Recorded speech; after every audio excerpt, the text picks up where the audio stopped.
Alhamdulillahi Rabbil Alamin. Wassalatu wassalamu ala nabiyyina Muhammadin wa ala alihi wa sahbihi ajma'in. Amma ba'd.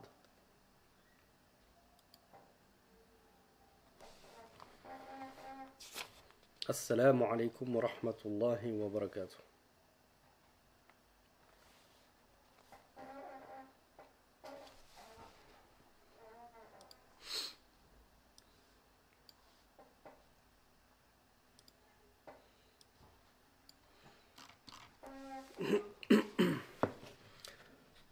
Alors, si vous vous souvenez, on s'était arrêté hier aux trois catégories de personnes à qui Allah subhanahu wa ta'ala ne parlerait pas au jour dernier, ne regarderait même pas, il ne les purifierait pas, ils auraient un douloureux châtiment.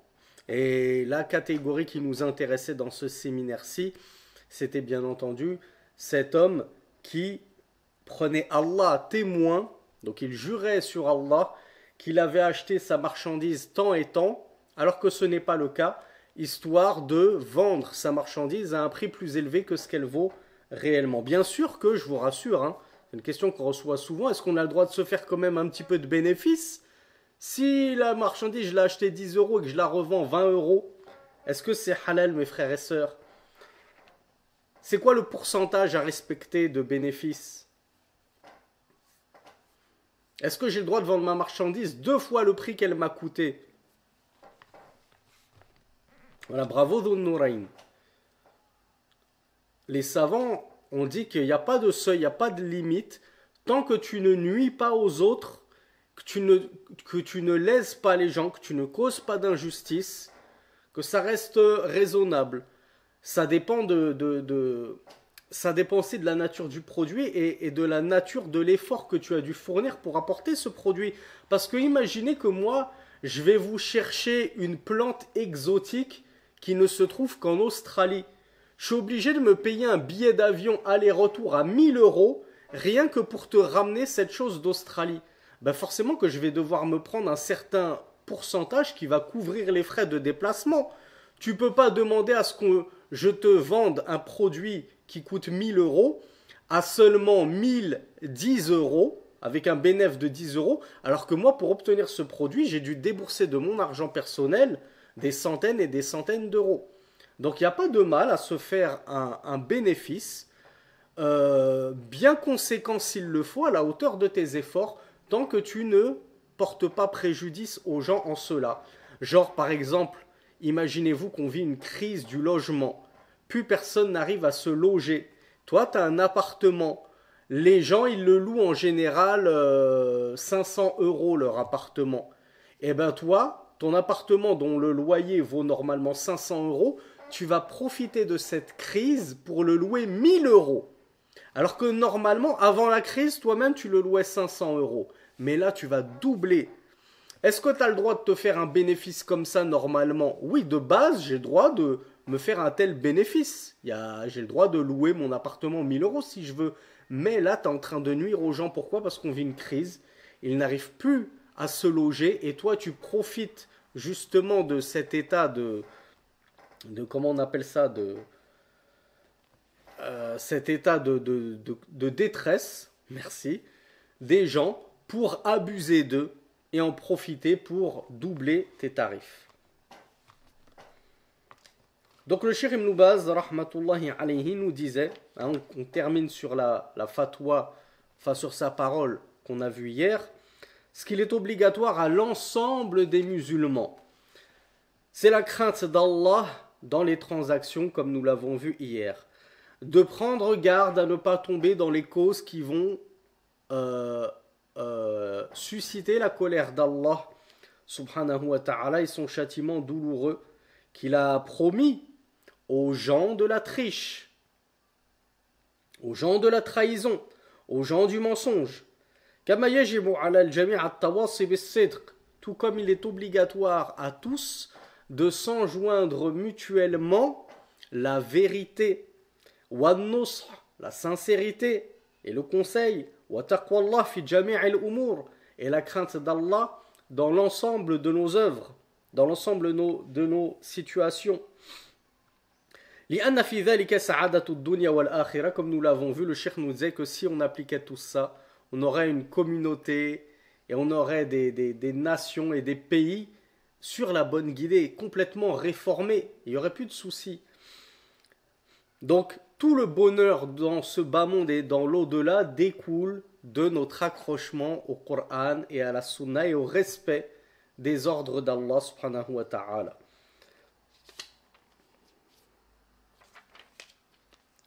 Le prophète sallallahu alayhi wa sallam, par rapport à cela justement, il avait dit al-mu'min lil-mu'mini kal-bunyani yashuddu ba'duhu ba'dan wa shabbaka bayna asabi'ihi.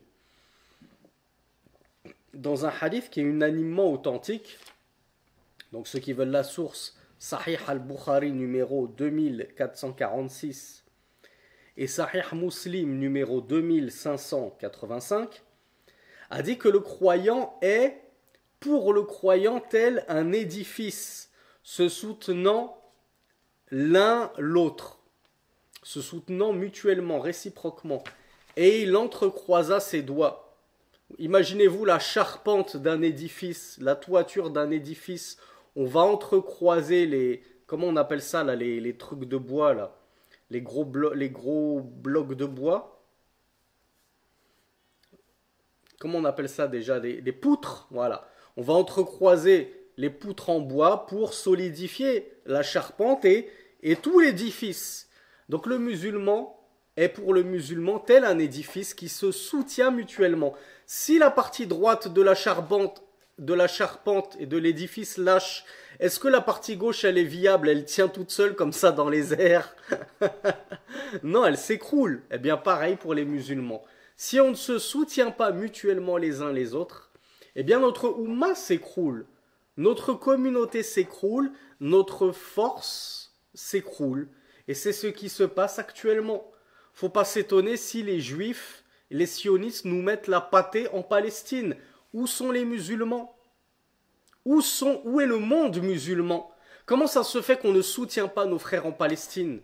Malheureusement, nous n'avons plus que les do'as, les invocations, et plus ou moins des dons lorsqu'on arrive à trouver une organisation humanitaire qui arrive au péril de leur propre vie, qu'Allah les récompense grandement, à apporter cette aide humanitaire et à la distribuer aux nécessiteux parmi nos frères et sœurs.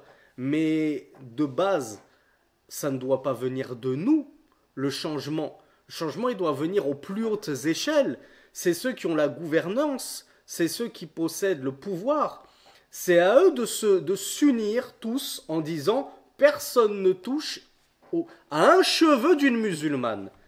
Comme c'était à l'époque des salafus salih, où des khulafas, des califes étaient capables d'envoyer des armées entières pour aller délivrer une seule musulmane retenue captive chez les associateurs. Qu'Allah nous facilite vraiment, qu'Allah nous accorde le secours et qu'Allah nous accorde une nouvelle génération de dirigeants qui craindront Allah et qui jugeront par le Coran et la Sunna et qui auront cette force, cette fermeté et cette vaillance de ne pas courber les chines devant les kuffars. Et qu'Allah nous permette qu'ils se donnent main dans la main, qu'ils se tiennent main dans la main, qu'ils se serrent les coudes, qu'ils s'unissent afin qu'on retrouve notre pleine puissance. Subhanallah, on est 2 milliards. Vous imaginez si nous, 2 milliards de musulmans, se donnaient tous la main, qui pourrait nous vaincre? Qui pourrait nous faire, excusez-moi l'expression, la hagra en Palestine, en Tchétchénie? Qui pourrait toucher à nos frères et sœurs ouïghours? Qui pourrait toucher à nos frères et sœurs rohingyas? Qui pourrait faire la hagra à nos frères et sœurs musulmans en Inde, au Cachemire? Personne n'oserait s'approcher d'un musulman.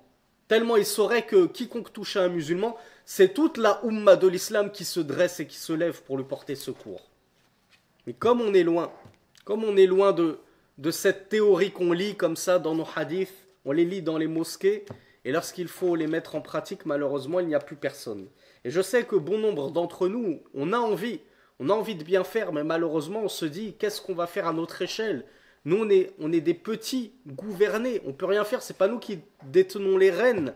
On va pas non plus virer au kharijisme en sortant contre l'autorité de nos gouverneurs. Ça, c'est interdit. Faut pas combattre un interdit par un autre interdit. Malheureusement, on est tenu de rester fidèle à nos gouverneurs. Et rassurez-vous, mes frères et mes sœurs, comme je vous le dis toujours, c'est eux qui endosseront la responsabilité de ne pas avoir bougé, de ne pas avoir déclaré le djihad, de ne pas avoir lancé des armées entières contre les sionistes et contre tous ceux qui leur portent secours. Ne vous inquiétez pas, Allah, il n'est pas négligent et inattentif. Et nous, na'mal bin niyatina. Et nous, on fait en fonction de notre niya. Et on essaye d'être sincère. Oh Allah, si l'un de nos gouverneurs musulmans légiférait, déclarait le djihad et qu'il demandait à ce qu'on vienne l'aider, lui porter secours, eh bien je suis sincère dans ma volonté que j'abandonnerai tout pour aller lui porter secours. Mais si c'est pour que ce soit un Walid Bardadi, c'est comme ça qu'il s'appelait là, Abu Walid Bardadi et les terroristes de l'État pseudo-islamique, alors non, on va pas briser, souvenez-vous, qui se souvient de la troisième catégorie qu'Allah subhanahu wa ta'ala ne regardera pas, qu'il ne purifiera pas.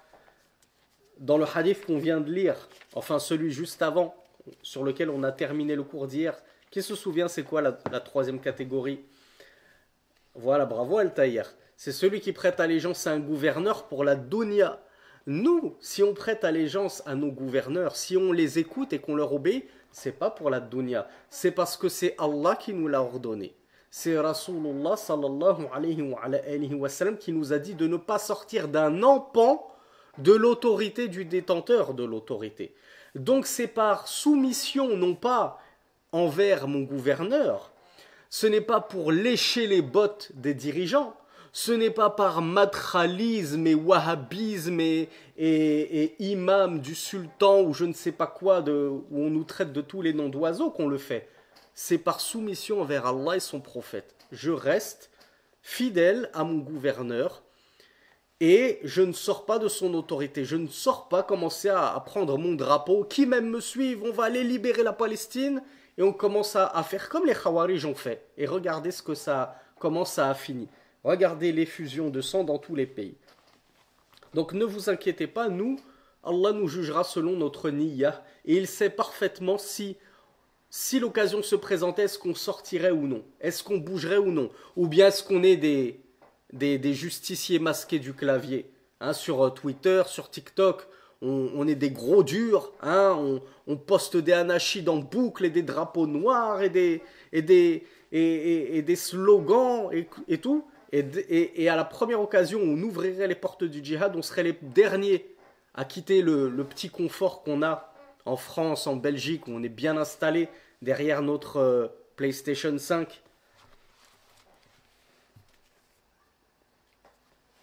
Le prophète sallallahu alayhi wa sallam a dit مثل المسلمين في توادهم وتراحمهم وتعاطفهم كمثل الجسد الواحد إذا اشتكى منه عضو تداعى له سائر الجسد بالسهر والحمى. Dans un hadith unanimement authentique, le prophète sallallahu alayhi wa sallam a dit, alors pour la source, Al-Bukhari, numéro 6011, et Muslim, numéro 2586. Le prophète sallallahu alayhi wa sallam a dit, l'exemple des musulmans dans leur affection mutuelle, leur miséricorde réciproque, est tel l'exemple d'un seul corps. Lorsque l'un des membres, une partie de ce corps, se plaint, souffre, c'est l'ensemble du corps qui vient le soutenir par la fièvre et les nuits blanches. N'est-il pas vrai, mon frère, ma sœur, que lorsque tu te fais très mal aux pieds, que tu as une énorme entorse, eh bien c'est tout ton corps qui souffre et tu peux même en avoir de la fièvre que tu ressens dans ta tête alors que tu t'es foulé la cheville au pied. Et tu passes des nuits blanches. Eh bien ainsi a comparé le prophète sallallahu alayhi wa sallam les musulmans les uns envers les autres.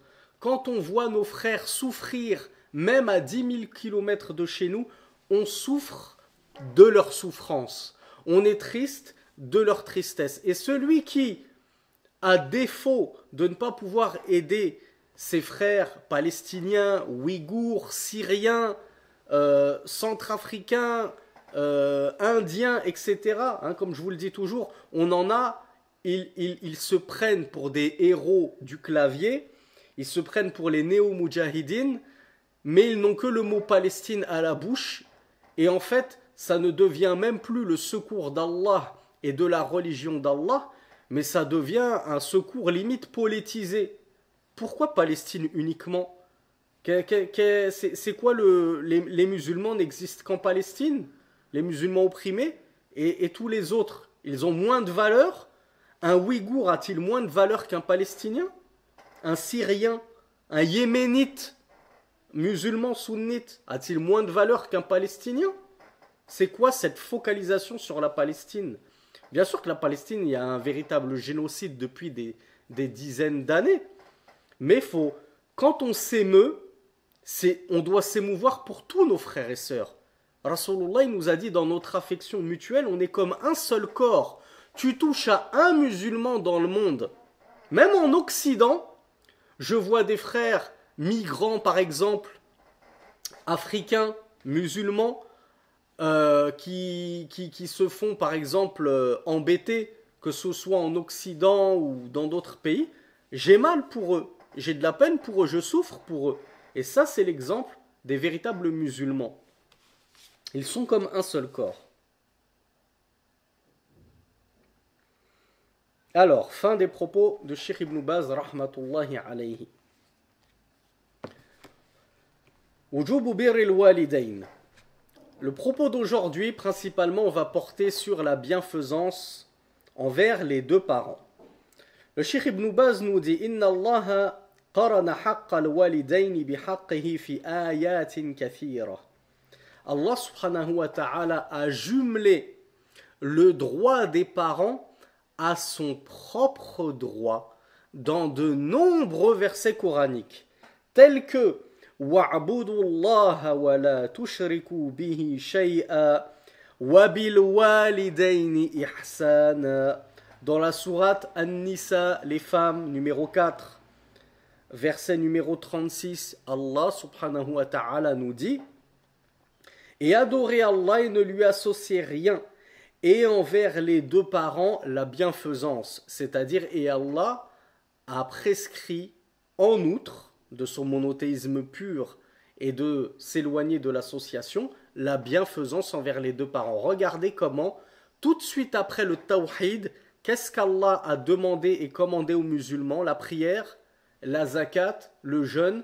Dans ce verset-là, en l'occurrence, il a commandé tout de suite après le monothéisme birrul walidayn, al-ihsan ila al-walidayn, la bienfaisance envers les deux parents.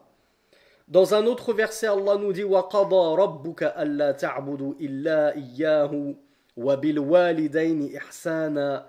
Dans le verset 23 de Surat Al-Isra, le voyage nocturne, Allah nous dit et ton Seigneur a commandé de n'adorer que lui et envers les deux parents la bienfaisance. Tout de suite après l'ordonnance du tawhid, du monothéisme, il nous parle tout de suite de la bienfaisance envers les deux parents. Dans une troisième parole, Allah nous dit وَوَصَّيْنَا الْإِنسَانَ بِوَالِدَيْهِ حَمَلَتْهُ أُمُّهُ وَهْنًا عَلَى وَهْنٍ وَفِصَالُهُ فِي عَامَيْنِ أَنِ اشْكُرْ لِي وَلِوَالِدَيْكَ إِلَيَّ الْمَصِيرُ. Dans le verset 14 de Sourate Luqman, Allah nous dit et nous avons enjoint à l'homme envers ses deux parents, c'est-à-dire la bienfaisance, sa mère l'a porté difficulté après difficulté, souffrance après souffrance. Et son sevrage se fait en 2 ans. C'est-à-dire que le maximum du sevrage s'atteint au bout de 2 années. Bien sûr, une femme peut sevrer son enfant avant, il n'y a pas de mal, tant qu'elle ne porte pas atteinte à son enfant. Mais 2 ans, c'est le maximum du sevrage. Et donc nous avons enjoint à l'homme, envers ses deux parents, qu'est-ce qu'Allah enjoint? Anishkurli, nous lui avons enjoint de me remercier, moi Allah, et envers tes deux et ainsi que tes deux parents. C'est-à-dire, sois reconnaissant envers tes deux parents. Et c'est vers moi le retour, nous dit Allah subhanahu wa ta'ala. Et les versets coraniques abondent en ce sens de la piété filiale qu'il est extrêmement important de concrétiser, car Allah subhanahu wa ta'ala l'a très souvent jointe et jumelée à sa propre adoration dans le Coran.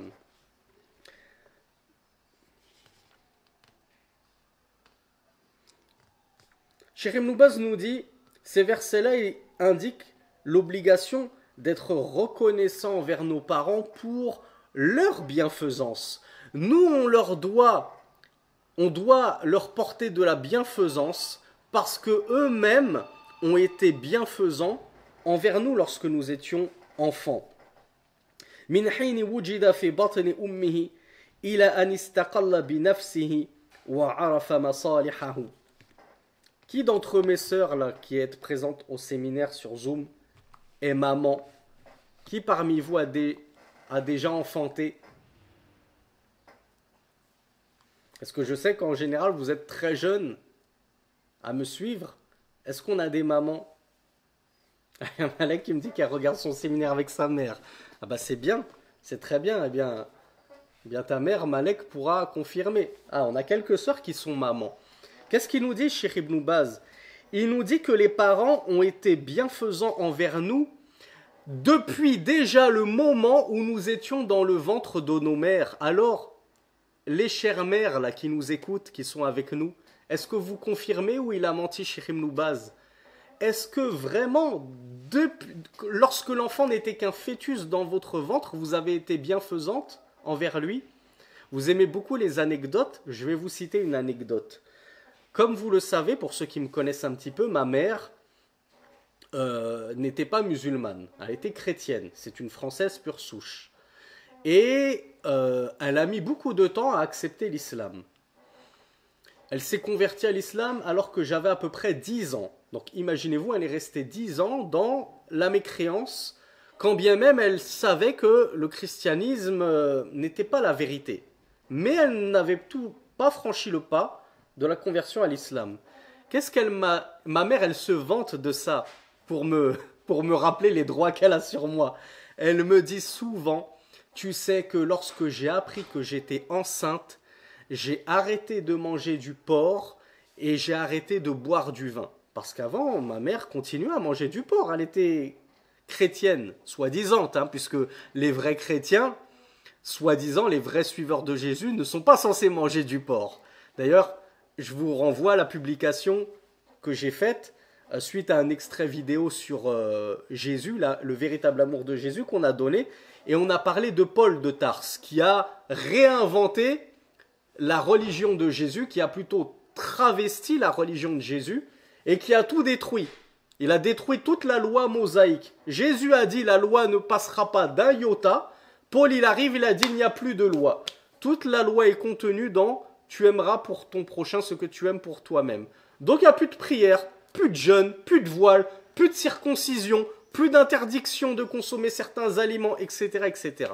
Donc voilà pourquoi les chrétiens qui pensent être des jésuites, des suiveurs de Jésus, sont en réalité des paulistes. Les chrétiens, on devrait les appeler les paulistes, les adorateurs de Paul, les suiveurs de Paul. Donc du coup ma mère mangeait du porc, elle buvait du vin de temps en temps, c'était pas non plus une ivrogne, mais dès qu'elle a appris qu'elle était enceinte, que j'étais dans son ventre, elle a cessé cela. Pourquoi? Elle m'a dit je ne voulais pas, subhanallah, m'a dit je ne voulais pas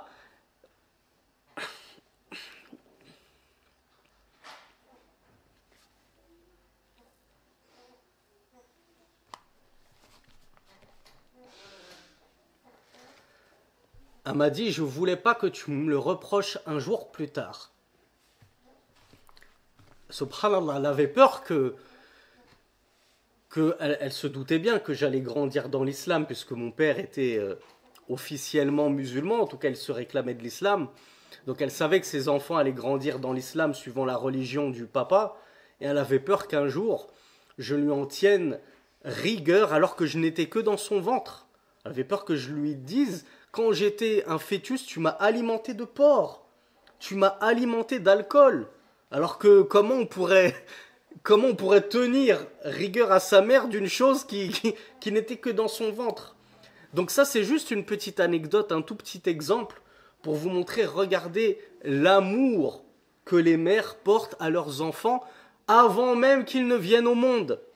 Et combien de mères ne se sont-elles pas effondrées de douleur lorsqu'elles ont fait une fausse couche? Elles l'attendaient tellement, cet enfant. Et lorsqu'elles ont fait une fausse couche et que cet enfant est mort-né, elles se sont effondrées parce qu'elles l'aimaient déjà. Il n'était même pas là qu'elles l'aimaient déjà. Elles se voyaient déjà l'éduquer, sortir avec lui, l'accompagner pour ses premiers pas à l'école, etc. Donc comme Cheikh Ibn Baz, il a raison quand il nous dit, nous, on doit retourner cette bienfaisance envers nos parents parce qu'ils ont été bienfaisants envers nous, déjà même que nous n'étions qu'un fœtus dans leur ventre. Alors que dire lorsque nous sommes venus à la vie par la grâce d'Allah subhanahu wa ta'ala et que, on va parler un peu de vous messieurs, nous aussi quand même, oui les mères, la mère, on est d'accord, la mère c'est le top du top. Ne vous inquiétez pas mesdames, on n'est pas en train de vous disputer la médaille d'or et la première place sur le podium. Mais quand même, nous messieurs, il y a des papas parmi nous qui nous suivent là. On n'a que de jeunes célibataires endurcis. Ah, il y a Abou Layan qui est un fier papa.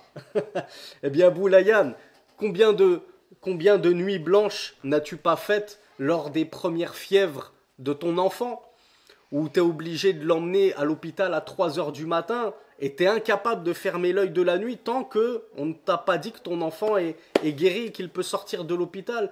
Combien d'heures supplémentaires on n'a pas dû faire au travail pour assumer cette nouvelle charge de couches? Hein, Boulayan, ça coûte combien des couches? C'est un sacré budget, hein? C'est pas... Ah, ça fait un sacré choc. Les mamans ne le voient peut-être pas forcément. Parce que normalement, c'est nous, hein, je rappelle, c'est nous les hommes qui sommes censés faire les courses. Hein, c'est pas à nos femmes de sortir en permanence pour aller acheter une brique de lait, acheter ci, acheter ça. Donc c'est nous qui sommes censés dispenser nos femmes des sorties inutiles. Eh bien, quand on voit le budget couche, on se dit ça coûte cher d'avoir un enfant. Alors que dire de 2, 3, etc. Le budget scolaire, etc. Entretenir ses enfants, c'est un budget. Donc nous, en tant que pères également, on a souffert pour nos enfants et on leur a prodigué tout ce qu'on avait. Et on leur a donné tout ce qu'on avait, tout l'amour qu'on avait, on leur a donné. Tout l'argent qu'on avait, fini les Grecs. Tu en manges encore beaucoup à Boulayan, des Grecs. Tu vas souvent au restaurant, ou bien quand tu as un petit peu d'argent de côté, tu te dis, allez, je vais le garder pour mes enfants, pour leur faire plaisir. Jumu'ah, je vais leur acheter un gâteau, quelque chose comme ça. Ah, c'est fini la vie de célibataire où je vais au restaurant, c'est la belle vie, je m'achète ce que je veux, je m'achète des nouveaux vêtements. Dès qu'on a un peu d'argent, on se dit, tiens, on va l'économiser pour offrir des vacances aux enfants, etc., etc. Bref, les pères aussi se sont sacrifiés alors que les enfants n'étaient que tout petits nourrissons. Donc les deux parents, ils ont prodigué à leur enfant de la bienfaisance du début jusqu'à la fin, nous dit le Cheikh Ibn Baz, rahmatullahi alayhi, ou plutôt il nous dit jusqu'à ce que l'enfant prenne son indépendance. Et encore, combien de parents ne sont-ils pas encore aux côtés de leurs enfants, même après leur indépendance? Moi je sais que mes parents se font encore... Mes parents savent que j'ai fait ma hijra depuis 16-17 ans. Donc ils savent que j'ai l'habitude de vivre à la maghrébine, dans un confort très rustique, hein, très, très léger, et que c'est pas la belle vie à la française. Et pourtant, quand je suis retourné en terre d'islam, après avoir prêché 6 années en France, ils se sont inquiétés, ils avaient peur pour moi.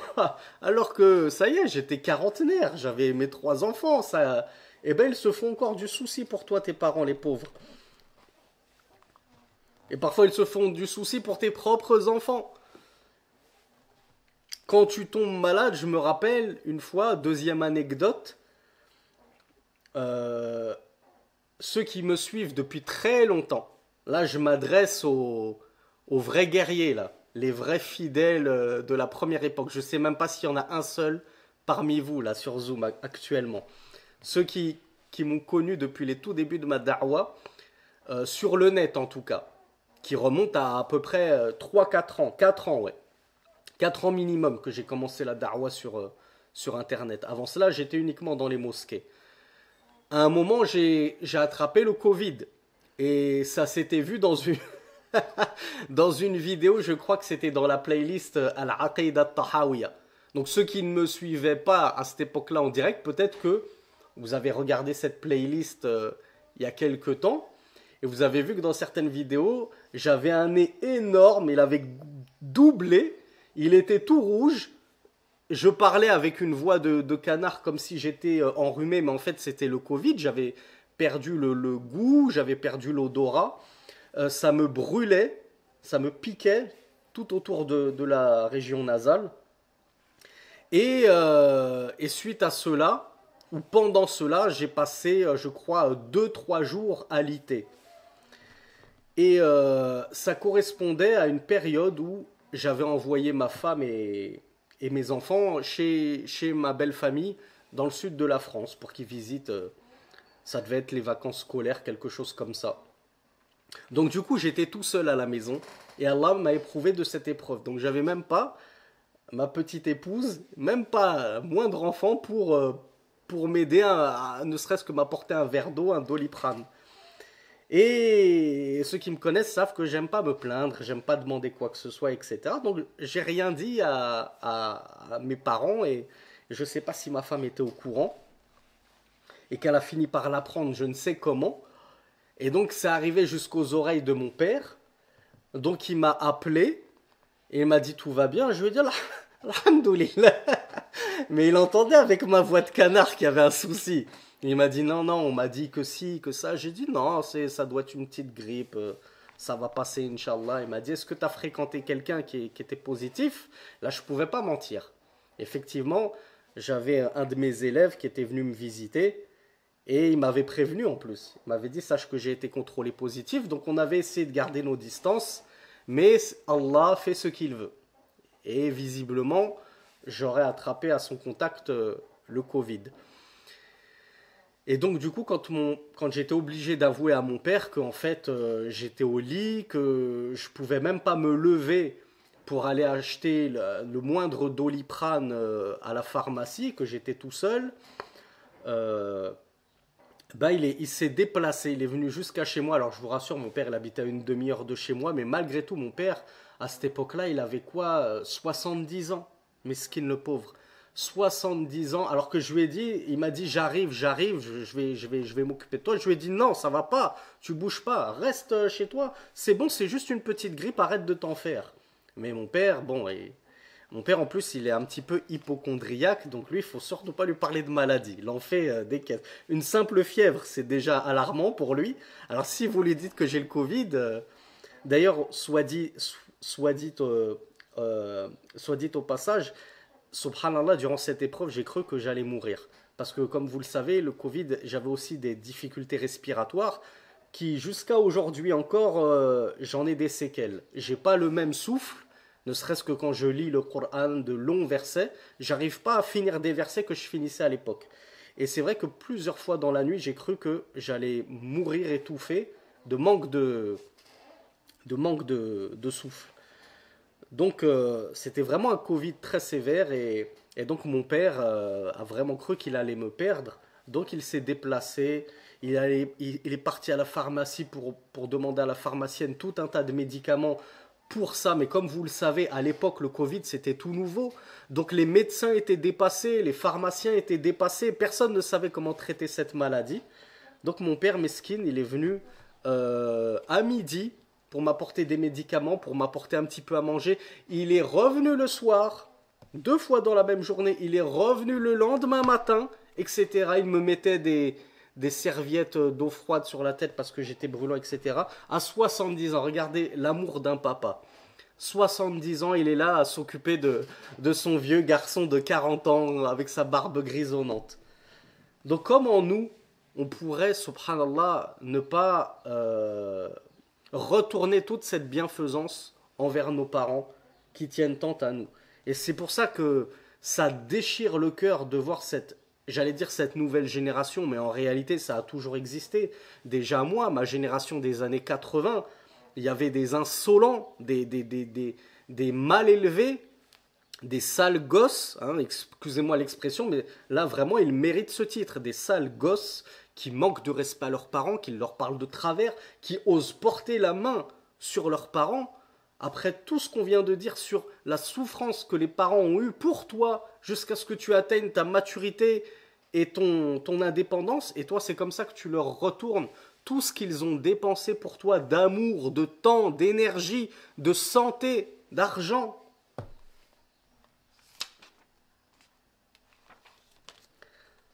Donc Cheikh Ibn Baz nous dit وَبِرُّهُمْ يَشْمَلُ الْإِنْفَاقَ عَلَيْهِمَا عِنْدَ الْحَاجَةِ. Alors, comment se concrétise justement la bienfaisance envers les parents, pratiquement parlant?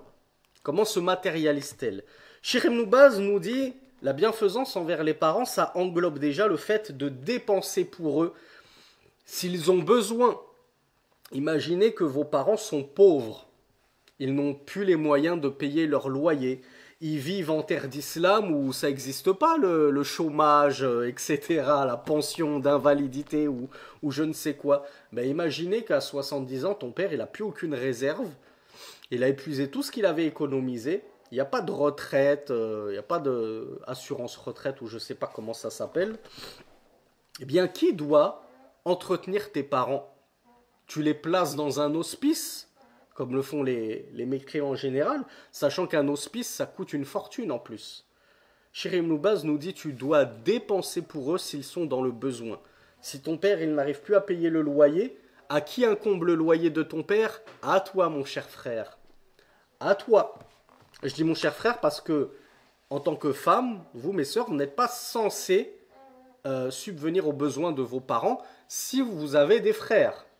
Si vous avez des frères, si y a des neveux, des petits-enfants, hommes, c'est à eux de prendre en charge les parents, les grands-parents. Mais si tu es là seul, et ils n'ont que toi, alors c'est à toi, ma sœur, de devoir travailler un petit peu pour entretenir tes parents.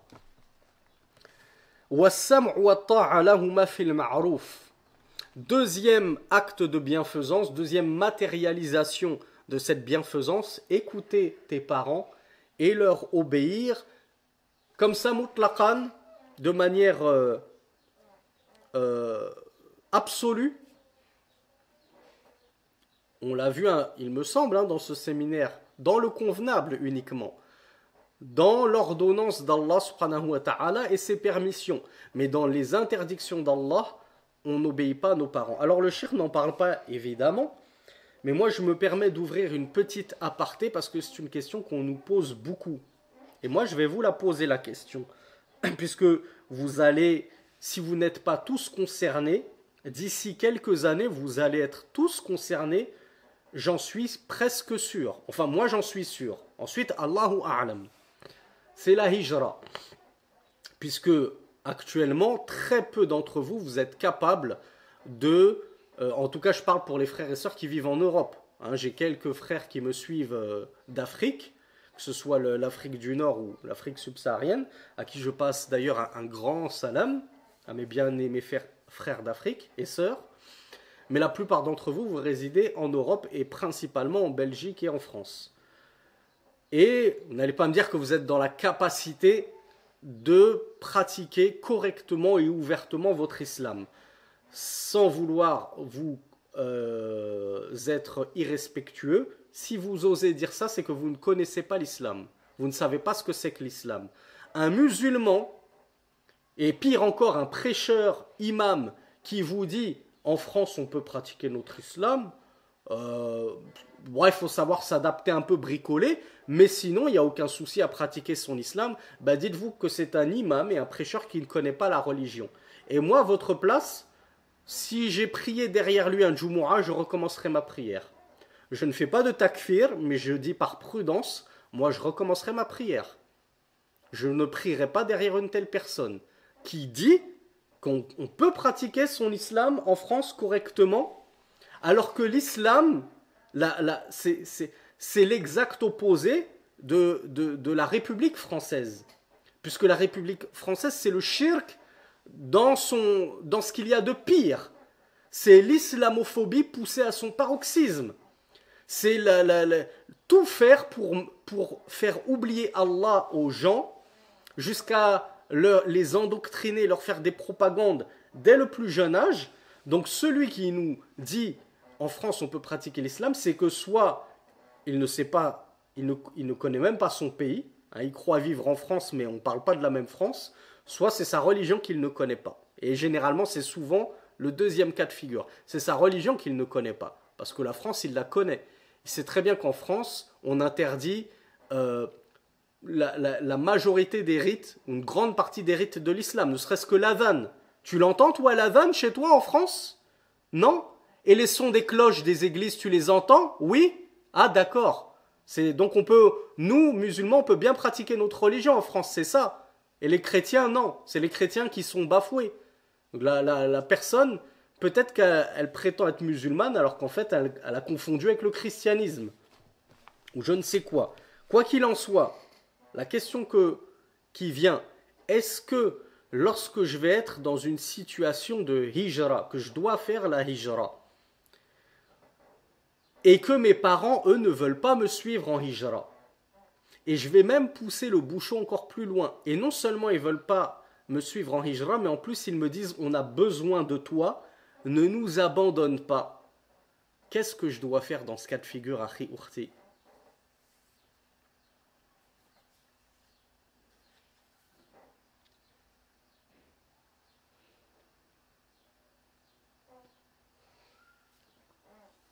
Alors, en fait, j'ai eu l'un ou l'autre. Il y en a qui m'ont dit partir quand même et d'autres qui me disent rester avec eux. Peut-être que j'ai mal posé ma question, que vous en avez compris qu'il s'agissait de la hijra obligatoire. Mais comme vous le savez, il y a deux types de hijra. Donc on va juste détailler très rapidement. Mais comme je vous le disais en introduction à cette question, vous allez bientôt vous retrouver dans une hijra obligatoire si ce n'est pas déjà le cas. Moi, par exemple, regardez, moi je suis prêcheur. J'étais imam en France. Donc, soi-disant que je fais partie des gens qui étaient censés être le plus dans la capacité d'afficher ouvertement sa religion, parce que moi, au moins, je pouvais monter sur le mimbar, prendre le micro et dire ce que je voulais. Alors que vous n'en êtes pas capable. Et bien, malgré tout, je me suis retrouvé dans une situation d'obligation de faire la hijra. Parce qu'en réalité, on me prenait le micro, on me disait arrête, ne parle plus du voile. Ne parle plus de al-wala ou al-bara. Qu'est-ce que tu as en plein Jumu'ah, en pleine khutbah, à dire aux fidèles, c'est pas normal que tu sois fâché avec ton voisin à droite et à gauche sur le tapis de prière, là, en pleine khutbah, alors que tu as des posters de Ronaldo et Messi qui sont des mécréants, et tu les idolâtres, alors que ton propre frère, tu le détestes en Allah. Ça, rien que ça, ce simple concept de al-wala ou al-bara, on est censé être unis entre croyants et désunis avec les mécréants, ça ne passait pas et on m'a viré de je ne sais combien de mosquées à chaque fois que je ne voulais pas rentrer dans le moule de la laïcité. Moi, j'ai pas eu... on m'a pas proposé de passer un diplôme de laïcité pour pouvoir rester sur le sol français et ne plus être inquiété. Et vous savez qui on vise par là. Et malheureusement, il y en a beaucoup. J'en visais en particulier, mais il y en a beaucoup qui, pour une carte de séjour, un renouvellement de titre de séjour ou une non-expulsion du territoire, eh bien, ils sont prêts à vendre leur religion, vendre leurs principes. Et alors, ces gens-là ont tout perdu. Ils ont troqué, comme le dit Allah dans le Coran, ils ont échangé leur akhira, leur vie future, pour cette dunya. Eh bien, moi, j'ai préféré fuir. C'était soit je restais en France et je vendais moi aussi ma religion, ou soit je fuyais et je retournais en terre d'islam. J'ai essayé de revenir en France, de faire un petit peu de da'wah. J'étais naïf.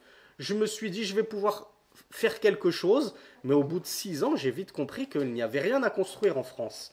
Et qu'on ne nous laissait pas construire. On construit des mosquées, on se saigne à blanc.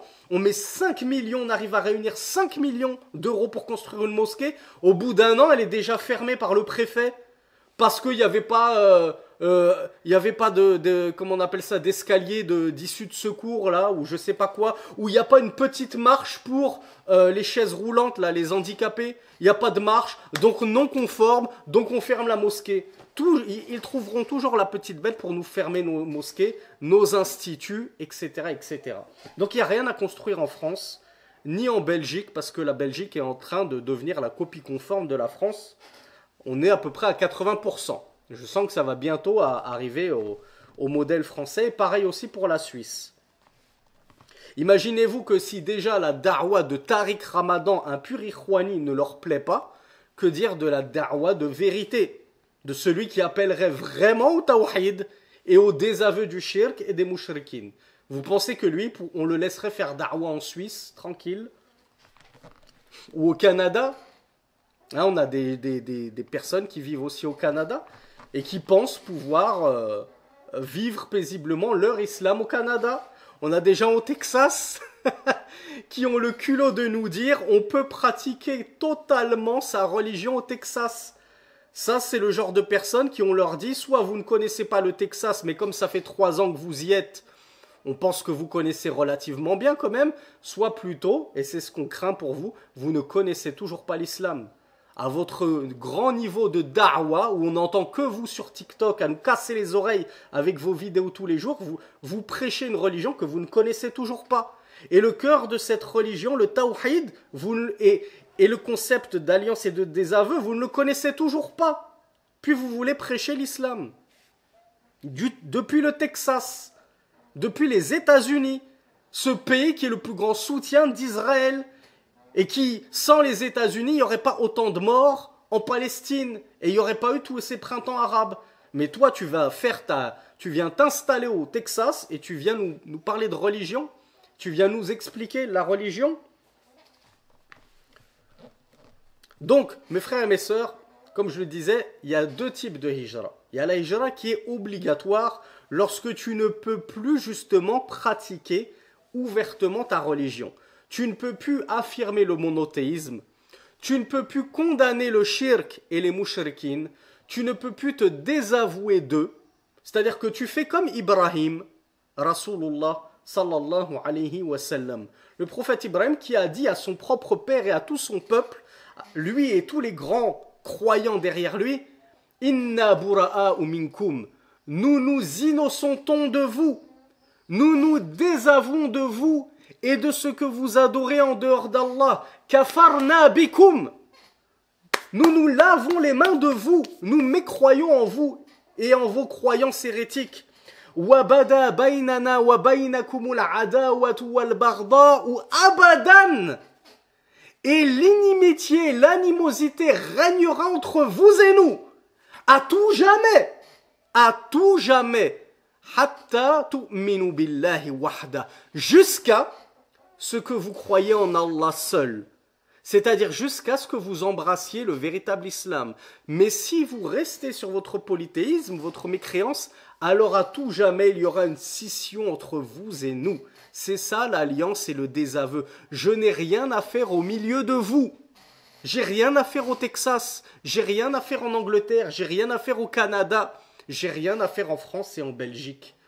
À partir du moment où vous ne voulez pas me laisser pratiquer tranquillement ma religion. Maintenant, tu vis dans un pays, admettons, qui n'est pas musulman. Je pensais au Tchad, mais je crois que le président du Tchad, il est musulman. Mais il me semble que le Tchad, c'est moitié-moitié. Moitié de musulmans, moitié chrétiens. Donc je ne sais pas si on peut considérer le Tchad comme un pays musulman, mais imaginez-vous un pays comme ça qui ressemble au Tchad, où voilà, les musulmans, ils sont tellement nombreux que on les laisse tranquilles. On entend l'adhan. L'État ne se revendique pas d'être un État islamique, par exemple, mais on les laisse tranquilles. Les musulmans, ils font ce qu'ils veulent. Les femmes portent la burqa. On les laisse tranquilles. Ça n'a rien à voir, mais la Réunion, l'île de la Réunion, les musulmanes peuvent porter le niqab. Alors que pourtant, en Réunion, je ne dis pas que la Réunion est un pays musulman, certainement pas, puisqu'elle est rattachée à la France. Mais malgré qu'elle est sous autorité française, les Réunionnais ont su adapter un petit peu leur politique française et ils se sont assouplis. Donc les sœurs, à La Réunion, elles peuvent porter le niqab. Je ne suis pas en train de dire que les sœurs ont le droit de faire leur hijra à La Réunion. Mais tout ça pour vous dire que dans un pays, ça c'est en théorie, je vous laisse le soin de le trouver ce pays. Un pays mécréant, dans lequel on laisse tranquilles les musulmans, ils peuvent ouvertement pratiquer leur religion, on ne les embête pas dans leur foi, on ne les oblige pas à se dévoiler pour aller à l'école, etc., etc. On ne les oblige pas à manger du porc à la cantine, voilà, c'est le seul repas qu'il y a, et t'es obligé de manger, sinon on te dénonce aux services sociaux et on t'enlève tes enfants, etc., etc. Eh bien, dans un tel pays, la hijra est recommandée. Donc, on en revient à ma question. J'ai envie de faire hijra de ce pays-là, mais mes parents ne veulent pas. Et ils résident dans ce pays où je peux malgré tout pratiquer ma religion, condamner le koufr et la mécréance, me désavouer des mécréants. De toute façon, eux se désavouent de moi. Donc, on est quitte. Ils me laissent tranquille, je les laisse tranquilles, chacun fait sa vie dans son coin. Si seulement c'était aussi simple. Mais admettons que ça existe. Eh bien, les savants, dont la Lajna Da'ima, présidée par Cheikh Ibn Baz à l'époque, et dans laquelle il y avait le moufti actuel Abdul Aziz Al-Sheikh, il y avait Cheikh Salih Al-Fawzan, et il y avait le Cheikh Al-Roudayan. Et ils ont dit qu'il n'était pas autorisé de faire la hijra, c'est-à-dire lorsque cette hijra n'est que recommandée, et pour la contrepartie de délaisser tes parents et de les abandonner, alors qu'ils ont besoin de toi. Donc tu dois, qu'est-ce qu'ils ont dit? Ils ont dit alayka an tajtahid fi ijtinabi maharimillah. Tu dois t'efforcer, tu dois faire un djihad, un effort, une lutte sur toi pour délaisser les interdits d'Allah. Parce que le questionneur, il leur disait, moi je suis dans une terre où il y a beaucoup de fitna. Et j'ai envie de quitter cette terre et de faire la hijra dans une terre où il y a moins de fitna pour sauvegarder un petit peu ma religion. Donc cette hijra-là, elle est obligatoire ou elle n'est pas obligatoire? Elle est recommandée.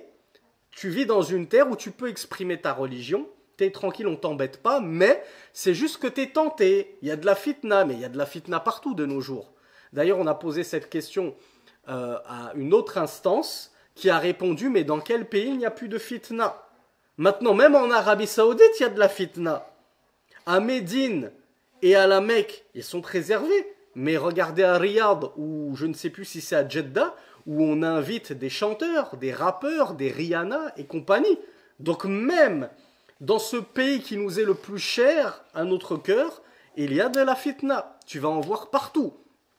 Donc si ton but c'est de dire, ben moi je suis obligé de faire ma hijra parce que je veux fuir la fitna, eh bien même les Saoudiens qui vivent à Riyad ou à Jeddah, ils sont obligés de faire la hijra alors, puisqu'il y a aussi de la fitna chez eux. Donc c'est pas comme ça qu'il faut réfléchir. Est-ce que la hijra elle t'est recommandée ou obligatoire? Est-ce que tu peux appliquer ta religion ou non? Si tu peux malgré tout appliquer ta religion, mais c'est juste que tu as des tentations, tu es tenté de pécher, tu es tenté d'écouter de la musique, tu es tenté de fréquenter des filles, les savants ont dit tu dois malgré tout rester proche de tes parents, leur obéir, prendre soin d'eux et tu dois travailler sur toi. Et plus ce sera dur et plus ta récompense sera élevée. Mais dans un cas où la hijra te devient obligatoire, c'est-à-dire que là, il est totalement haram, illicite, interdit que tu résides en France, eh bien là, le jugement est différent. Tu dois tout faire pour convaincre tes parents de venir fuir avec toi de ce pays de mécréance dans lequel on étouffe et on ne peut plus pratiquer notre religion pour aller s'installer dans un pays où on respire un peu. Même si ce n'est pas le meilleur des pays. Hein, prenez l'exemple du Maghreb. Le Maghreb, Maroc, Tunisie, Algérie, Égypte, c'est pas les pays où il y a zéro fitna, zéro haram, etc. Mais je peux vous dire que qu'est-ce qu'on respire? Qu'est-ce que ça fait du bien de respirer l'air pur du Maroc, de l'Algérie, de la Tunisie et de l'Égypte quand on a l'air pollué de la France et de la Belgique. Je peux vous dire que vous allez souffler dans votre religion. Vous allez dire, ça fait du bien. Et oui, vous allez voir de la fitna. Oui, vous allez rencontrer des choses qui vont vous déplaire dans ces pays-là. Mais le pays parfait n'existe pas. Pays sans fitna n'existe pas. On vit une époque où la fitna est omniprésente et on doit tous faire un djihad sur nous-mêmes, travailler sur nous-mêmes pour combattre notre âme et l'amener à la rectitude et à s'éloigner des péchés. Mais du coup, Si la hijra te devient obligatoire, eh bien là, si tes parents refusent de te suivre en terre d'islam ou dans un pays à mi-chemin où tu peux au moins respirer, eh bien, tu n'as plus le droit de leur obéir en disant, bon d'accord, je reste avec vous, je vais m'occuper de vous. Là c'est toi, tu dois fuir avec ta religion, parce que c'est soit t'obéis à tes parents, soit tu vas perdre ta religion, ou tu vas faire perdre la religion à ta femme, tu vas faire perdre la religion à tes filles qui sont pubères, et que tu vas être dans l'obligation d'envoyer au collège et au lycée public à se dévoiler tous les jours. Ton fils, il va manquer tous les Jumu'ah à cause du collège et du lycée, etc. Là, tu es en train de perdre ta religion et la religion de toute ta famille juste parce que tes parents n'ont pas envie. Petit caprice de leur part, ils n'ont pas envie. Parfois, c'est pas un caprice, ils sont malades, voilà, ils peuvent pas bouger, ils font partie des du'afa, de ceux qui sont excusés parce qu'ils ne trouvent pas de chemin, etc. Mais toi, tu trouves un chemin. Donc toi, tu n'as plus le droit à ce moment-là de rester pour tes parents à partir du moment où la hijra t'incombe et qu'elle t'est obligatoire. Donc ça, ce cas de figure, certains vont jouer avec. Certains prédicateurs malhonnêtes vont vous dire, regardez tel fatwa, le cheikh il a dit, tu dois rester auprès de tes parents et tu ne dois pas faire la hijra. Mais ce qui est voulu dans ces fatwas-là, c'est la hijra mustahabba, la hijra recommandée pour celui qui est malgré tout dans la capacité d'afficher ouvertement sa religion et de s'opposer ouvertement au kufr, à la mécréance et à la transgression. Donc je ferme cette grosse parenthèse. J'espère que le sujet était clair. Et s'il n'était pas clair, on reviendra dessus, Inch'Allah, demain, en fin de cours. Parce qu'aujourd'hui, on ne pourra pas faire de questions-réponses parce que je veux vous parler d'une autre chose qui n'a rien à voir avec le séminaire. Et je pense que je vais m'arrêter. Alors, on va lire très rapidement les preuves. Le Cheikh Ibn Baz, donc on revient, nous dit la bienfaisance envers les parents, elle englobe le fait de dépenser pour eux lorsqu'ils ont besoin de toi, le fait de leur obéir et leur écouter, donc c'est pour ça que je suis parti dans ma tirade sans fin. Tu les écoutes et tu leur obéis à partir du moment où ils t'ordonnent al-ma'rouf, le convenable. S'ils t'ordonnent de désobéir à Allah, la hijra est obligatoire, ils te disent non, ne fais pas ta hijra, désobéis à Allah et reste parmi nous, tu ne dois plus leur obéir. Tu ne dois plus les écouter. Et souvenez-vous, une publication que je vous avais partagée il y a plusieurs années, d'une fatwa de Cheikh Ibn Uthaymin qui avait dit « Si tes parents t'empêchent et t'interdisent de faire un acte qui est dans ta maslaha, c'est un acte pour lequel toi tu as de l'intérêt, tu vas en tirer un bénéfice. Et en l'occurrence, mes parents m'interdisent d'aller étudier la science, de faire du talab ilm. Qu'est-ce que je fais? J'écoute et j'obéis à mes parents et je ne fais pas de talab ilm et je reste ignorant toute ma vie, ou bien je désobéis à mes parents parce qu'il y a dans la recherche de la science, talab ilm c'est ça, la recherche de la science, un grand intérêt pour moi. J'ai des milliards de hasanat à gagner dans l'étude de la science. Donc Cheikh Ibn Baz Cheikh Ibn Uthaymin nous disait, si il y a un intérêt et tes parents te privent sans raison de cet intérêt-là, tu n'es plus tenu de leur obéir et de les écouter, et contredis-les pour aller accourir à cet intérêt, ce bénéfice qui t'attend.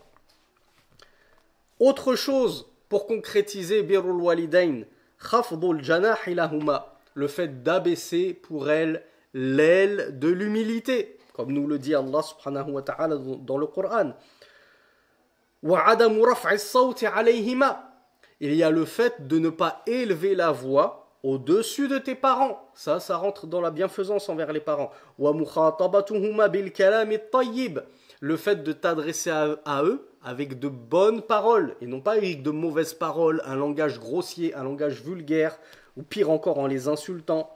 Wal uslub al-hasan. Kama qala Allah subhanahu wa ta'ala, wa qada rabbuka alla ta'budu illa iyyahu wa bil walidayni ihsana. Donc cette partie du verset on l'a vu. Et le verset continue, Allah nous dit imma yablughanna 'indaka al-kibara ahaduhuma aw kilahuma fala taqul lahumā uffin wa la tanharhuma wa qul lahumā qawlan karīmā واخفض لهما جناح الذل من الرحمة وقل رب ارحمهما كما ربياني صغيرا. Donc dans le verset 23 et 24 de la sourate Al-Isra, le voyage nocturne, Allah nous dit, ton Seigneur a décrété que tu n'adores que lui et envers les deux parents la bienfaisance. Cette partie du verset, on l'a vu. Juste après, Allah nous dit, si l'un d'entre eux ou les deux parents atteint auprès de toi la vieillesse, alors ne leur dis pas ouf. Ouf, c'est cette onomatopée qu'on dit lorsqu'on est exaspéré. Ouf, tu me fatigues. Et ne les repousse pas. Et dis-leur une parole noble. Dis-leur une belle parole. Une bonne parole. C'est-à-dire, tiens-leur un bon discours. Ne leur parle pas comme ça, avec rudesse. Ouf, tu me fatigues. Et encore, c'est déjà poli, entre guillemets, de dire tu me fatigues. Il y en a qui disent tellement pire que cela. Et donc ça, c'est le verset 23, pardon. Verset 24, suivant, Allah nous dit « Et abaisse vers eux l'aile de l'humilité par miséricorde, et dis, Seigneur, fais-leur miséricorde comme ils m'ont élevé petit. » À tel point qu'on a des savants, notamment dans le madhab maliki, vous allez voir Hashiyatul Adawi, dans le madhab maliki, il va te dire une obligation de dire cette dua au moins une fois dans la vie. À votre avis, pourquoi, mes frères et sœurs? Pourquoi cette dua? Certains savants, notamment maliki, ont dit que c'est une obligation. Alors, je vous l'ai traduite en français ou pas? Oui, je l'ai traduite en français. Rabbi irhamhuma kama rabbayani saghiran. Seigneur, fais-leur miséricorde comme ils m'ont élevé petit. Voilà, bravo Malek. Qui d'autre que Malek a la bonne réponse? Ah, il n'y a que Malek qui a la bonne réponse alors. Melek. Ah, bravo Abou Moussa. Parce que c'est un ordre d'Allah, puisqu'Allah dit wa qul et dit. Il a employé l'impératif, donc c'est un ordre. Donc, si je ne dis jamais cette dua dans ma vie, je n'aurais pas obtempéré à l'ordre d'Allah qui m'a dit dis à tes parents, et dis pardon, c'est-à-dire fais cette dua à Allah, Seigneur, fais leur miséricorde comme ils m'ont élevé petit. Donc je vous laisse 10 secondes pour l'écrire très rapidement en phonétique ou en arabe pour ceux qui maîtrisent l'arabe comme notre frère Idriss. Rabbi irhamhuma kama rabbayani saghiran. Rabbi irhamhuma kama rabbayani saghiran. Retournez au verset 24, la fin du verset 24 de la sourate Al-Isra, le voyage nocturne. Dans les deux authentiques, Bukhari numéro 5970 et Muslim numéro 85.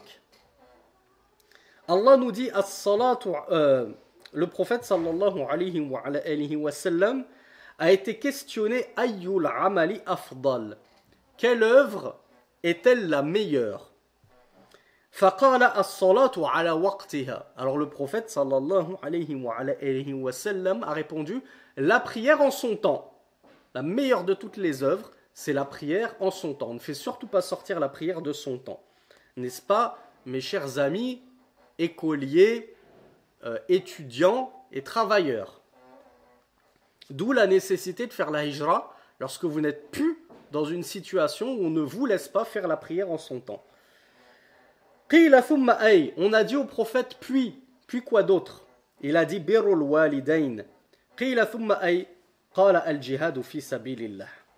Donc en deuxièmement, il a dit la bienfaisance envers les parents. Deuxième meilleure œuvre qu'on peut pratiquer dans ce hadith dont nous parle le prophète sallallahu alayhi wa sallam. On lui a dit puis après quoi? Il a dit le djihad fi sabilillah, la lutte dans le chemin d'Allah subhanahu wa ta'ala. C'est ça le top 3 que le prophète a donné dans ce hadith sallallahu alayhi wa sallam. La prière en son temps et en son heure prescrite, la bienfaisance envers les parents, le djihad fi sabilillah. Dans un autre hadith, le prophète sallallahu alayhi wa sallam, pour ceux qui veulent la source à Tirmidhi numéro 1899, a dit Ridallah fi ridal walidain wa sakhatillah fi sakhatil walidain. Je suis sûr que quelques frères et sœurs, au moins un ou une sœur maghrébin, maghrébine, ses parents lui ont déjà sorti ce hadith. J'ai l'impression que les Maghrébins, les parents maghrébins, ils aiment ce hadith. Le prophète sallallahu alayhi wa sallam a dit l'agrément d'Allah est dans l'agrément des parents. Voilà, ben Malek me confirme que sa maman l'a répété en même temps. Quand je vous dis les parents maghrébins, celui-là, s'il y a bien un hadith qu'ils ont mémorisé, c'est celui-là. Et on y a le droit tout le temps, nous les enfants de maghrébins. À ça, on y a le droit tout le temps. L'agrément d'Allah se trouve dans l'agrément des deux parents. Et le courroux d'Allah, c'est-à-dire la colère d'Allah, se trouve dans la colère des deux parents. En gros, si tu cherches la satisfaction d'Allah, cherche à satisfaire tes parents et Allah sera satisfait de toi. Et si tu ne veux pas mettre Allah en colère et qu'il se courrouce contre toi, alors prends garde à ne surtout pas mettre en colère tes parents contre toi et à les courroucer. Donc à Tirmidhi, numéro 1899. Dans un autre hadith, le prophète sallallahu alayhi wa sallam. Alors, le Cheikh Ibn Baz nous dit donc il y a beaucoup de hadiths qui mentionnent l'importance de cette bienfaisance envers les parents. Qu'est-ce que l'exact opposé de la bienfaisance envers les parents? Ben, évidemment, c'est al-uquq. C'est comment on le dirait en français? La malfaisance. Alors, uquq al-walidain, ça se traduit souvent par ingratitude. Mais je ne sais pas si c'est l'exact opposé de bienfaisance. C'est vrai que linguistiquement parlant, normalement, l'exact opposé, comme nous le dit Kenza, ce serait la malfaisance. Le fait de mal faire, de mal agir envers les parents. C'est l'exact opposé de bien agir envers les parents. Donc le shir nous dit que l'exact opposé, c'est al-uquq. C'est la malfaisance envers les parents. Et ceci, la malfaisance envers les parents, c'est un petit péché, c'est un grand péché, c'est détestable. C'est quoi comme jugement à votre avis? Vous me dites que c'est un grand péché. Mais Cheikh Ibn Baz, il a dit Huwa min akbaril kaba'ir. Il fait partie des plus grands des grands péchés. C'est l'un des pires péchés majeurs que tu puisses faire. L'ingratitude, la désobéissance, la malfaisance envers les parents. Et ceci, comme on le trouve dans les deux authentiques, Bukhari et Muslim, où le prophète sallallahu... Alors, je vous cite la source tout de suite. Al-Bukhari, numéro 5976, et Muslim, numéro 87. Le prophète sallallahu alayhi wa sallam a dit « Ala unabbi'ukum bi akbaril kaba'ir » Il l'a dit 3 fois. « Ne vous informerai-je pas des plus grands des péchés majeurs ?» فَقُلْنَا بَلَا يَا رَسُولَ اللَّهِ. Nous avons dit au contraire au messager d'Allah. Alors il dit Al-ishraku billah. Bien sûr, le prophète a commencé par l'association à Allah, le plus grand de tous les péchés. Wa uququl walidain. Et en deuxième, qu'est-ce qu'il a cité tout de suite? La malfaisance envers les deux parents. Wa kana muttaki'an. Et il était accoudé.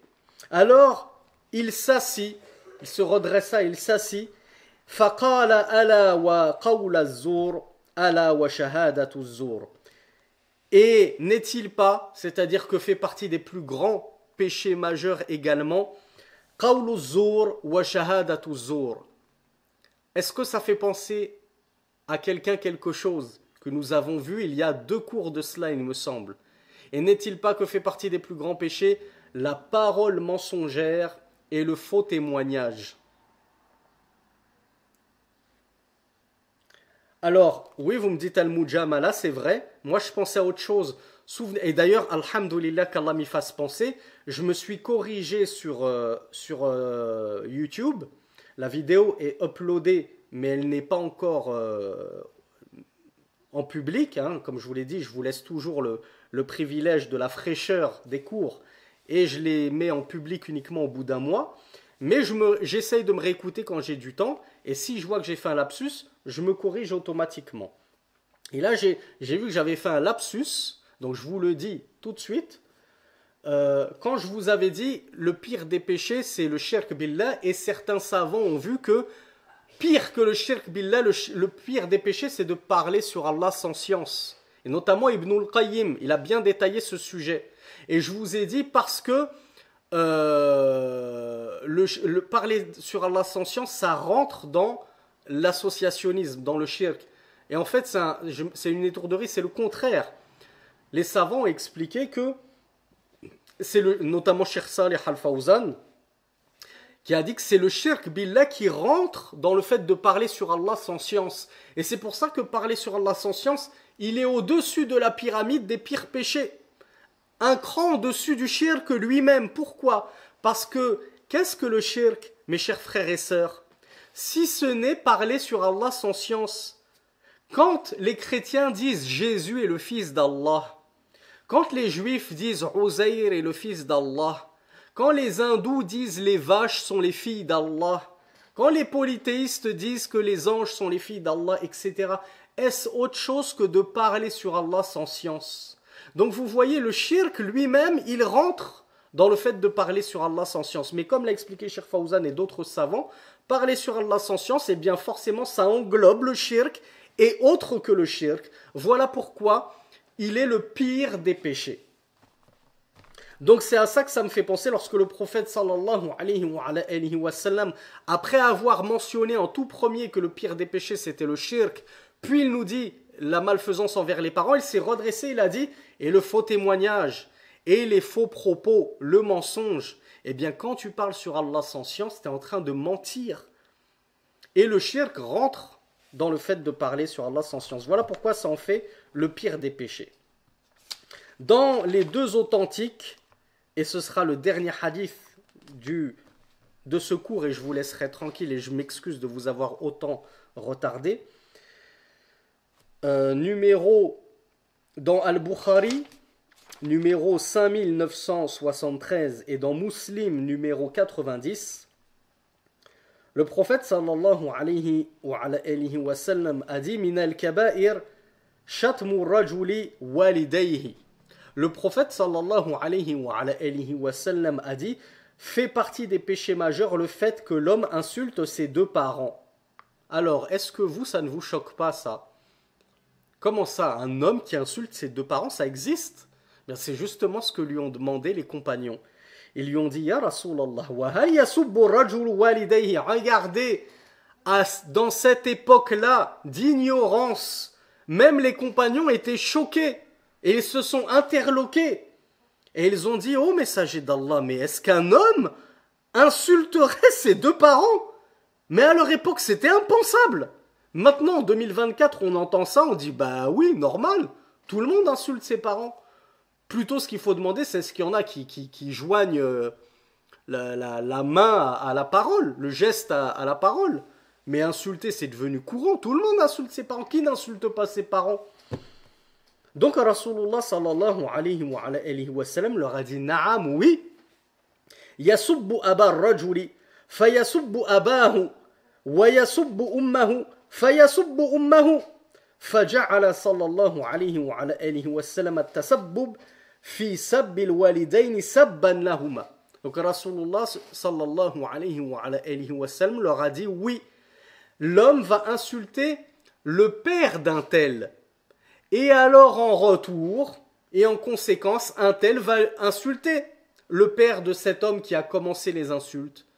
L'homme X va insulter la mère d'un homme Y. Et alors pour se venger, l'homme Y va insulter la mère de X. Donc au final, les parents de X, la mère et son père, auront été insultés. Pourquoi? Parce que cet homme-là a insulté les parents des autres. Et c'est vrai ça, mes frères et mes sœurs. On l'a tous entendu dans la cour de récréation. Quelqu'un qui dit cette expression odieuse, NTM, que je n'ose même pas dire dans son intégralité, et il va insulter les parents, la mère d'un tel de prostituée, etc. Qu'est-ce qu'il fait l'autre pour se défendre? Eh bien, il en rajoute une couche. Toi, ta mère, ceci et cela. Donc, quand tu insultes, les parents d'autrui ne t'étonnent pas si en retour, ils t'insultent tes parents et peut-être même pire encore.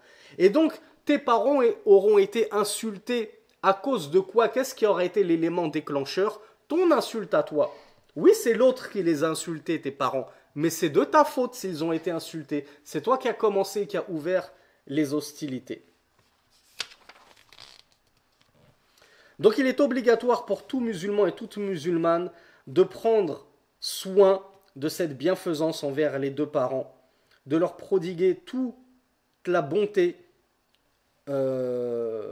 qu'ils méritent, et qui plus est lorsqu'ils atteignent la vieillesse. La siyama indal kibar, nous dit Cheikh Ibn Baz, plus tes parents vont devenir âgés, et plus il va falloir que tu te montres fort et solide dans la bienfaisance. Parce que comme nous le disent les savants, et peut-être que Ménel nous le confirmera, malgré que sa maman écoute juste à côté, nos parents, plus ils prennent de l'âge, et plus ils redeviennent comme de petits enfants.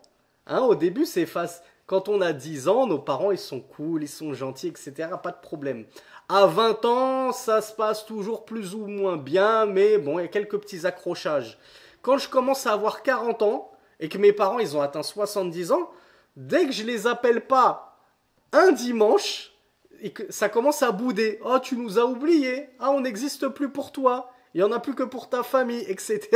C'est comme si les parents redevenaient de petits enfants un petit peu... comment on appelle ça c'est quoi le terme quand on se vexe facilement?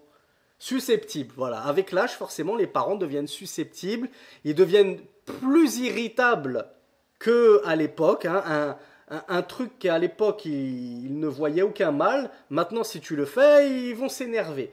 Donc, plus les parents vont prendre de l'âge, et plus toi, tu devras faire attention à ménager leur susceptibilité et à faire attention à ne pas les irriter. Et là, ça devient un vrai djihad. Là, ça devient un vrai combat qu'il va falloir mener contre soi-même pour rester toujours un bon enfant bienfaisant envers ses parents jusqu'au bout, jusqu'à la ligne d'arrivée, pour gagner, bi'idhnillah, par cela, le paradis. Donc plus ils prennent de l'âge et plus on se doit d'être bienfaisant envers eux, nous dit Cheikh Ibn Baz. On doit redoubler de bienfaisance. Plus ils ont besoin de toi, de ton affection, et plus tu dois être bienfaisant envers eux. Une maman qui a perdu son mari, qui est seule, elle est veuve, elle n'a plus que ses enfants, et elle n'a aucun salaire, aucune rentrée d'argent, elle méritera davantage que tu sois proche d'elle, que tu lui prodigues de la bonté, qu'une maman multimillionnaire qui a son mari qui est lui-même multimillionnaire et qui peuvent se passer plus ou moins allègrement de toi et de ta présence. Donc plus le parent va être besogneux et nécessiteux vis-à-vis de toi, et plus tu devras être présent pour lui et être bon envers lui et le servir. Ainsi se termine notre cours d'aujourd'hui. Je voulais vous parler d'une chose, mais finalement on le réservera pour vendredi, bi'idhnillah, parce que là je vous ai retardé, moi-même je me suis retardé. Jazakumullahu khayran, je m'excuse pour le retard. Wa barakallahu fikum. Et à demain soir, Inch'Allah. Notez vos questions, parce que je ne pourrai pas les traiter pour ce soir. Comme ça, on traitera tout vendredi, vu que le lendemain, il n'y a pas de week. C'est le week-end, on pourra prolonger un petit peu. Subhanakallahumma wa bihamdik. Ashhadu an la ilaha illa ant. Astaghfiruka wa atubu ilayk. Wassalamu alaikum wa rahmatullahi wa barakatuh.